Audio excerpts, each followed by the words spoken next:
ये बाबूजी भी ना इस उम्र में भी जिद नहीं छोड़ते। यह कोई मौसम है गंगा स्नान करने का? डॉक्टर को बुलवाया? दोपहर में पसली में बहुत जोर दर्द हुआ था। उस दिन तो वैजराज धनवंतरी शास्त्री को बुलवा लिए। उन्होंने नब्ज देखी और काढ़ा दे दिया। उससे आराम नहीं आया? कहाँ, अगले दिन बुखार और बढ़ गया। जांच कराने पे बोले निमोनिया है, इसलिए तो आपको फ़ोन किए। जनार्दन बाबू को भी बुलवाया है। लीजिए आ गए। अरे लालमणि, तुम देवरिया से कब आए? बस अभी थोड़ी देर पहले फ़ोन आया था बुधिया का कि तुरंत आ जाओ। और जसोदा भाभी? अम्मा तो लखनऊ में है, नीलमणि के वहाँ। खबर पहुँचा दी है। तबीयत क्या बहुत ज़्यादा खराब है? 4 दिन से बुखार है। डॉक्टर ने कहा है निमोनिया है। अकेले रहते हैं इस पुराने मोहल्ले में, 2 मंजिल का मकान खरीद के बैठे हैं। कितना कहा कहीं खुली जगह कोई कोठी बनवा ले या साथ आकर रह लें, लेकिन नहीं, सुनते ही नहीं। तुम चिंता मत करो, हम समझाते हैं। गुरुदेव, आपका शिष्य जनार्दन जोशी आपकी सेवा में उपस्थित है। जनार्दन, मेरा अंत समय आ गया है। तुम मेरे सबसे अधिक निकटस्थ रहे हो तो तुम्हें बुला भेजा। गुरुदेव, आप तो ज्ञानी हैं। यह संसार असार है और यह शरीर नश्वर है। हाँ जनार्दन, हाँ, पढ़ा तो यही है शास्त्रों में, लेकिन अभी मेरी उम्र ही क्या है? कुल मिलाकर 75 वर्ष। सोच रहा था संन्यास आश्रम का भी रस ले लेता। विधि का विधान, लगता है मृत्यु समीप आ गई है। मृत्यु से बहुत डर लगता है। अरे अरे, दिल छोटा मत कीजिए गुरुदेव। बताइए, मेरे लिए क्या आदेश है? अरे हाँ, मेरे तकिए के नीचे कुछ कागज रखे हैं। उसमें मेरी वसीयत है। कल इसकी रजिस्ट्री करवा चुका हूँ। एक प्रति न्यायालय में है, दूसरी यह है। इस दुनिया में एकमात्र तुम पर मेरा विश्वास रहा है। मैंने उन सबों को कल ही फोन करवा दिया है जिन्हें मेरे क्रियाकर्म में सम्मिलित होना है अथवा मेरी वसीयत के अनुसार कुछ मिलना है। इस वसीयत के कार्यान्वयन के लिए मैंने तुम्हें नियुक्त किया है। मेरा प्राणांत होते ही यह वसीयत लागू हो जाएगी। गुरुदेव, हे राम, गुरुदेव, हे राम। बुधाई, लालमणि, जल्दी आओ। बाबूजी, बाबूजी, मालिक, मालिक।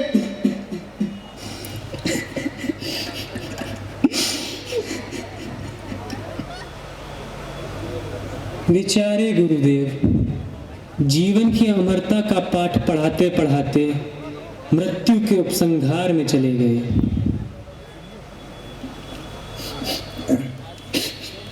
वैसे जनार्दन बाबू, यह कागज कैसे है? ये तुम्हारे बाबूजी की वसीयत है और उनके कथनानुसार इसी समय से लागू हो जाती है, तो इसे पढ़ना आवश्यक है। हाँ, बुधिया ने बताया था कि बाबूजी ने सब रजिस्ट्रार साहब को भी बुलवाया था। देखिए क्या लिखा है। मैं चूड़ामणि मिश्र आदेश देता हूँ कि मेरा अंत्येष्टि संस्कार सनातन धर्म की प्रथा से हो। इसके लिए मैंने 3 लाख की रकम अपनी अलमारी में अलग निकाल रखी है। कहाँ निकाल रखी है? अलमारी में लिखा है, वो रकम क्रियाक्रम का व्यय काटकर मेरा अंत्येष्टि संस्कार करने वाले को मिलेगी। वैसे भी अंतिम संस्कार तो मुझे ही करना होगा। आगे लिखते हैं कि वैसे मेरा अंत्येष्टि संस्कार करने का उत्तरदायित्व मेरे ज्येष्ठ पुत्र लालमणि पर है, पर मुझे खेद के साथ कहना पड़ता है, मेरे दोनों पुत्र अधर्मी और नास्तिक हैं। मेरा अंत्येष्टि संस्कार वही कर सकता है जो यज्ञोपवीत धारण किए हो और जिसके सिर पर शिखा हो। क्यों बेटा लालमणि, तुम्हारी छोटी बोटी है कि नहीं और यज्ञोपवीत पहनते हो? चुटैया रख के कहीं स्टेट बैंक की मैनेजरी होती है। जनेऊ हर दूसरे तीसरे दिन मैला हो जाता था, हमने पहनना ही छोड़ दिया। तब तो 3 लाख गए हाथ से। चलो अच्छा, आगे सुनो। यदि मेरे ज्येष्ठ पुत्र से यह शर्त पूरी नहीं होती तो नीचे लिखी नामों की तालिका के अनुसार प्राथमिकता के क्रम से यज्ञोपवीत और शिखा धारण करने वाला ही मेरा अंत्येष्टि संस्कार कर सकेगा। तुम्हारे बाद नीलमणि का नंबर है। उसके बिना चोटी है ना जनेऊ है। यह जो 3 नंबर पर है वो तुम्हारा चचेरा भाई है ना, जगतपति मिश्र राजज्योतिषी। निहायती झूठा और आवारा। ग्राहकों को फंसाने के लिए उसकी एक बिलस्त की चोटी लहराती ही रहती है और झूठी कस्में खाने के लिए मोटा सा जनेऊ पहने हैं। हाँ, ये जगतपति मुझसे भी एक बार 500 रुपए ऐट ले गया था। हमारी सलाह मानो तो तुम किसी नाई की दुकान पर तत्काल मशीन से अपने बाल छटा लो, तो 1/4 या आधे इंच की चोटी निकल ही आएगी और वहां से लौटते हुए एक जनेऊ भी लेते आना। ठीक कहा आपने, अभी जाता हूँ। अरे अरे, आगे तो सुनते जाओ। कहते हैं कि मैं चूड़ामणि मिश्र चाहता हूँ कि मेरी मृत्यु की सूचना मेरी पत्नी जसोदा देवी, पुत्र लालमणि तथा नीलमणि, पुत्रियां सरस्वती, सावित्री और सौदामणि तथा मेरे भतीजे जगतपति, श्रीपति और लोकपति को दे दी जाए। इन सब की प्रतीक्षा 12 घंटे से लेकर 24 घंटे तक की जाए। इसके बाद मणिकर्णिका घाट पर मेरे शरीर का दाह संस्कार हो। अरे ओ बुधिया, सबको खबर कर दे, मैं नाई के यहाँ होकर आता हूँ। 40 साल हो गए।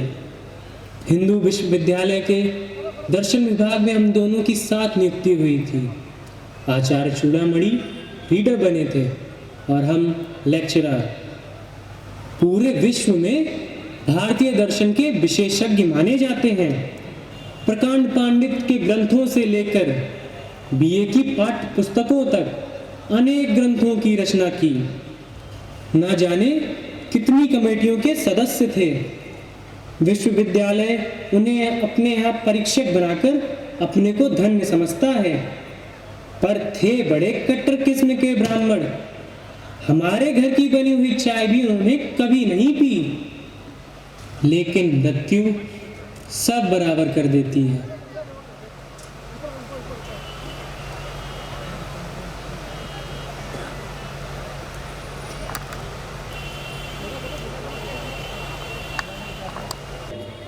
उन्होंने मरने से ठीक पहले अपनी वसीयत जनार्दन बाबू को सौंपी थी, सो वो आपके सामने आगे की वसीयत पढ़ेंगे। जी, आचार्य जी कहते हैं कि मेरा दाह संस्कार करने वाले व्यक्ति की पत्नी सूतक हट जाने के बाद 6 महीने तक नित्य प्रति सुबह स्नान करके 11 ब्राह्मणों की रसोई अपने हाथ से बनाकर उन्हें भोजन कराएगी।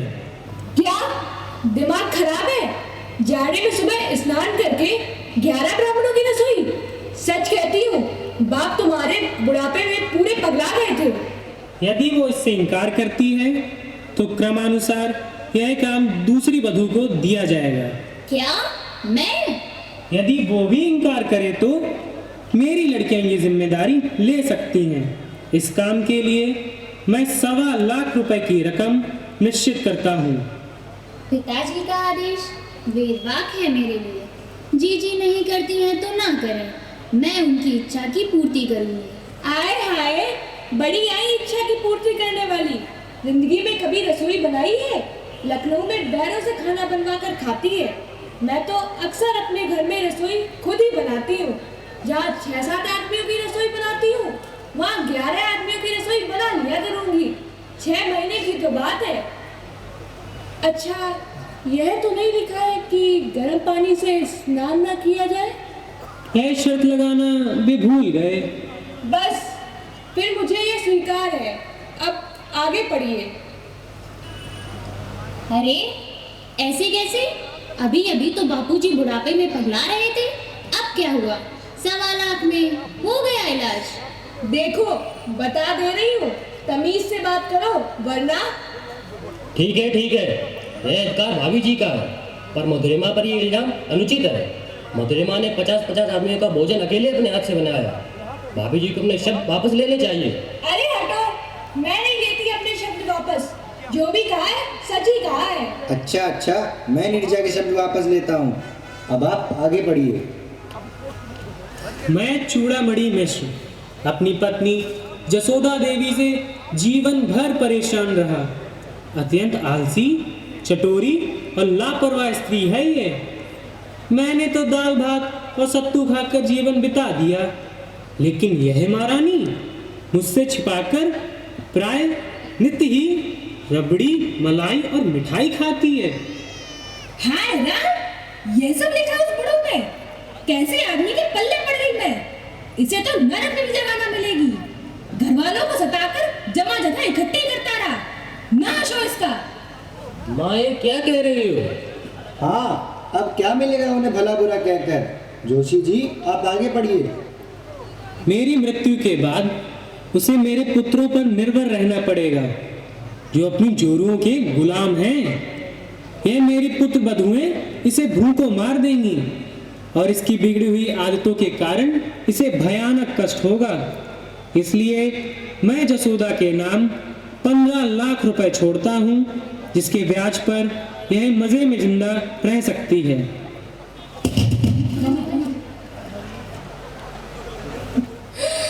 हाय लालपन के पिता, तुम तो स्वर्ग चले गए।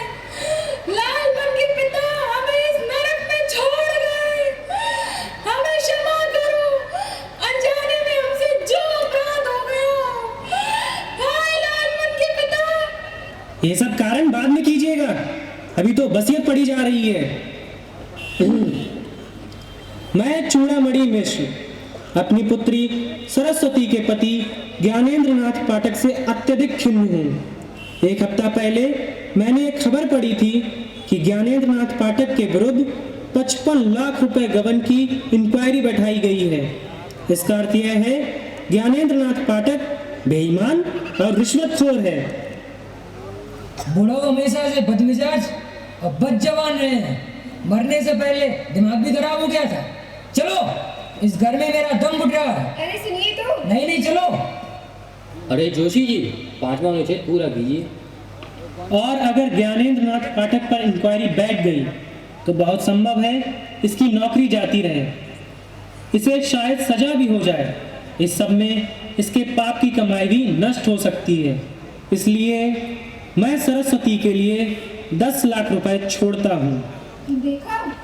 हाय पिताजी।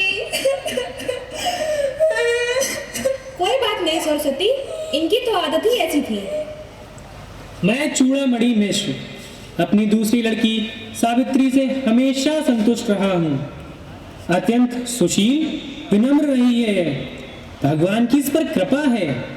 इसके पति जय नारायण तिवारी का ऊंचा कारोबार है।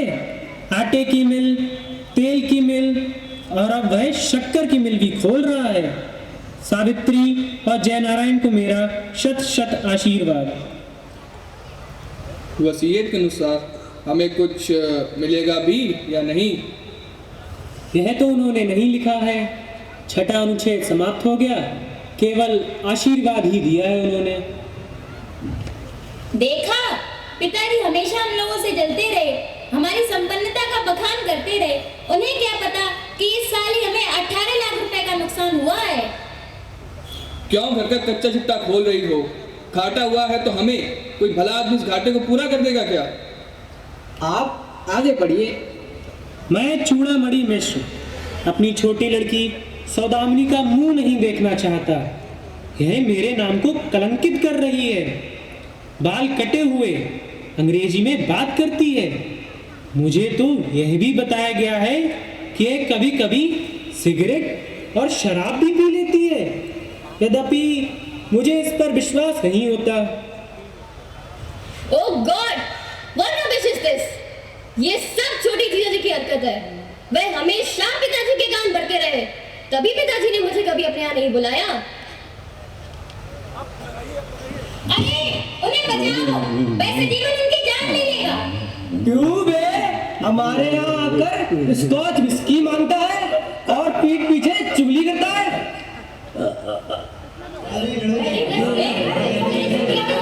बस कीजिए। इस पवित्र अवसर पर इस तरह लड़ना झगड़ना आप लोग शोभा देता है क्या? इससे आचार्य की दिवंगत आत्मा को कितना क्लेश होगा। पहले मैं पूरी वसीयत पढ़ लूं, तब आपस में एक दूसरे से निपटिएगा।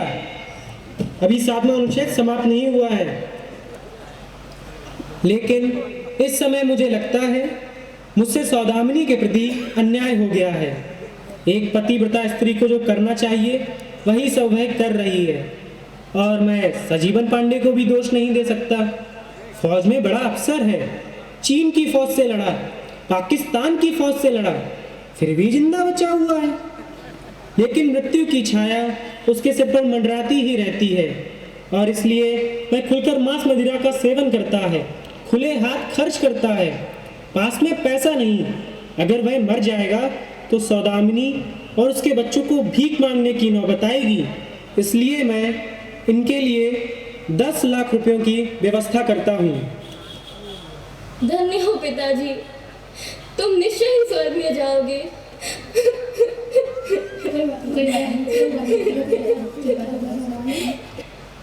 भाई साहब, मुझे क्षमा कीजिए।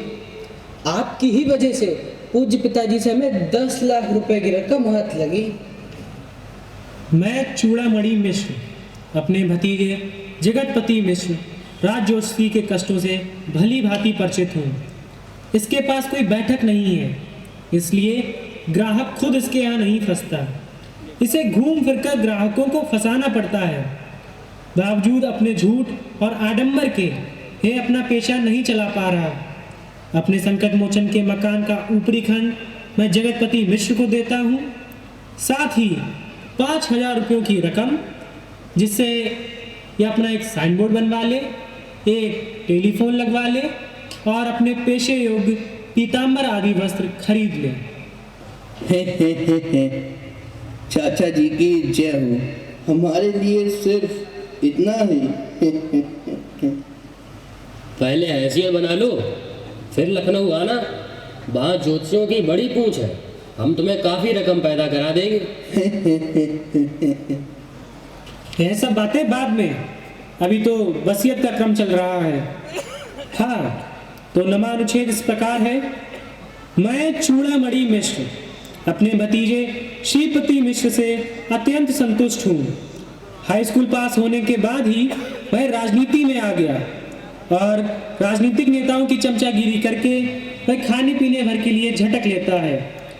लेकिन उसे केवल इतने से संतोष नहीं कर लेना चाहिए, उसे स्वयं एमएलए या मिनिस्टर बनना चाहिए। मैं जानता हूँ कि चुनाव लड़ने के लिए पूंजी की आवश्यकता है, क्योंकि एक चुनाव में 10-15 लाख रुपयों का खर्च है।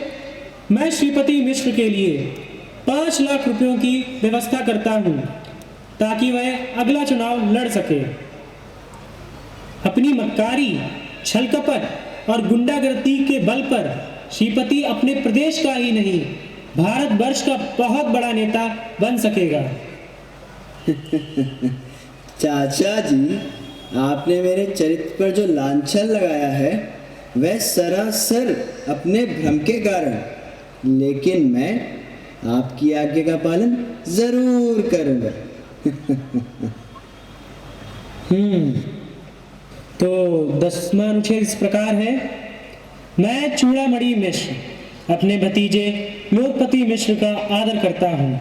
विनम्र, शिष्ट, अध्यवसायी और पंडित, अपने अथक परिश्रम और अपनी योग्यता के बल पर ही वह संस्कृत महाविद्यालय का प्राचार्य बन सका है। मैं अपनी समस्त पुस्तकें उसे देता हूँ जिसकी जिल्दें बनवाकर वह मेरे मकान के नीचे वाले खंड में एक अच्छा सा पुस्तकालय स्थापित कर दे। इसी मकान में वह आकर रहे भी और जसोदा की भी देखभाल करे। जसोदा की मृत्यु के बाद इस मकान के नीचे के खंड का स्वामी लोकपति मिश्र होगा। अगर जसोदा लोकपति के साथ ना रहना चाहे तो वह अपने पुत्रों पुत्रियों के साथ या कहीं दूसरी जगह रह सकती है। ऐसी हालत में जसोदा के जीवन काल में ही इस नीचे के खंड पर लोकपति का स्वामित्व हो जाएगा। पुस्तकों की जिल्दें बनवाने के लिए तथा रैक खरीदने के लिए मैं 15,000 रुपयों की व्यवस्था करता हूँ। चाचा जी का आदेश शिरोधार्य है, लेकिन जिल्द बंदाई और रैकों के खरीदने के लिए यह रकम बहुत कम है। इसमें 1000-2000 और जो लगे मुझसे ले लेना। मैं चूड़ामणि मिश्र अपने सेवक बुधई से बहुत संतुष्ट हूँ, जो गत 20 वर्षों से मेरे अंत समय तक बड़ी लगन और भक्ति के साथ मेरी सेवा करता रहा। भोजन यह मेरे यहाँ करता था, वस्त्र यह मेरे पहनता था, अपनी तनख्वाह ये पूरी की पूरी अपने घर भेज देता था। तो मैं आदेश देता हूँ कि मेरे समस्त वस्त्र सूती, रेशमी और ऊनी बुधई को दे दिए जाएं। भंडार घर में जितना भी अनाज, घी, चीनी है वह सब भी बुधई को दे दिया जाए और मेरी ओर से 1000 रुपये देकर इसे भी विदा कर दिया जाए। यदि मेरे कुटुंब का कोई व्यक्ति बुधई को अपने यहाँ नौकर रखना चाहे तो मुझे कोई आपत्ति नहीं। अरे ओ बुधिया, कितना सामान है भंडार में? 1 बोरा चावल, 1 बोरा गेहूँ, 5 किलो चीनी, 1 मन गुड़, 1 टिन घी, 2 कनस्तर सत्तू और दालें भी होंगी थोड़ी थोड़ी। तेरे ही के दिन जो भोज होगा यह अनाज उसमें काम आएगा, बुधई को कैसे दिया जाएगा? ना, भोज का प्रबंध लालमणि को करना पड़ेगा, जिन्हें इस सब के लिए 3 लाख की रकम मिली है। हाँ, अगर लालमणि चाहे तो यह अनाज बुधई से बाजार के भाव पर खरीद ले।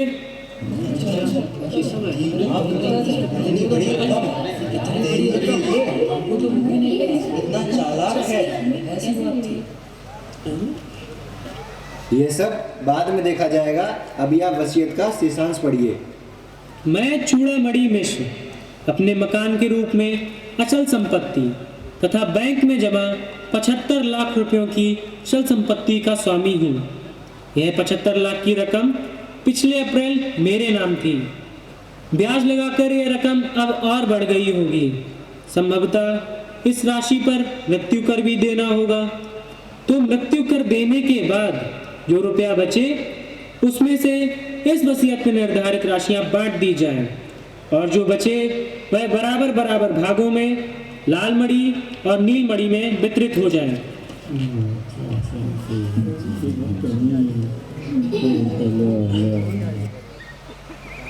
वसीयत समाप्त हो गई है। केवल एक फुटनोट है मेरे लिए, आप कहें तो वो भी पढ़ दूं। मेरे परम शिष्य जनार्दन जोशी, तुम्हारा उत्तरदायित्व केवल इस वसीयत को मेरे परिवार वालों को सुनाना होगा। इस वसीयत की रजिस्ट्री हो चुकी है जो अदालत में मौजूद है। तो जनार्दन, तुम इस वसीयत पर परिवार वालों के हस्ताक्षर लेकर अदालत में तत्काल जमा कर देना। जहां तक तुम्हारा संबंध है, तुम हमेशा भावनात्मक प्राणी रहे हो। तुम्हें भौतिक दर्शन पर विश्वास नहीं रहा है। न तुमने सौरल पढ़ा, न चार्वाक का दर्शन पढ़ा है। एकमात्र वेदांत के तुम पंडित रहे हो। मुझे तुमसे कभी कभी ईर्ष्या होने लगती है कि कितना संतोष है तुम्हें, तुम्हारे मन में कितनी शांति है। मैं निसंकोच कहता हूं कि तुम मेरे सबसे अधिक निकटस्थ रहे हो। मैं तुम्हें अंतिम उपहार के रूप में अपना परम प्रिय तोता गंगाराम भेंट करता हूं।